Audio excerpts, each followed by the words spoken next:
My name's Ruth, and we're in Boston, Massachusetts, and I'm a geneticist at Harvard Medical School.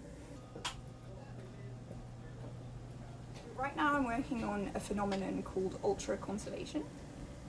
So if you compare the genomes of different animals, you find regions that are similar, like DNA sequences that are similar and shared between different animals.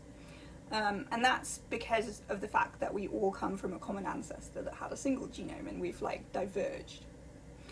But there are certain parts of the genome, and mostly I'm talking about the human genome in comparison to other vertebrates, that show really high similarity, if not identical DNA sequence between say mouse, humans and rats, or even between humans and chickens.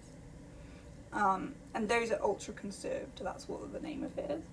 And that stuff, that conservation, we don't understand the reason for it, why it's there. We have ideas, we don't have a good explanation that's very satisfying. So that's my research, trying to understand why these elements exist, what are they doing. So it's kind of evolutionary and it's computational as well. So I was interested in science from maybe about the age of 11. But how I started that was actually through chemistry. So I got really interested in chemistry, but I also got interested in biology a little bit later. I had a really good teacher for my A-level, which is 16 to 18 years old. But I discovered that Cambridge had a course called Natural Sciences, where you just go in to do science, and you don't pick what kind of scientist you want to be. You can be any kind. So that's why I chose that course, because it allowed me to explore chemistry and biology at the same time. So it's going towards disease relevance a lot. I didn't expect that actually at all. I'm a purist.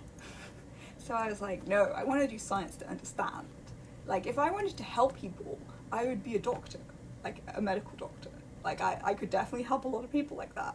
I'm not here to help people. I'm here to understand the world.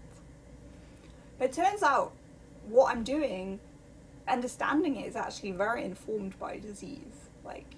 There are so many data sets now for mutations in various diseases, and it seems these elements that I'm studying have quite a specific role in certain diseases that I'm interested in.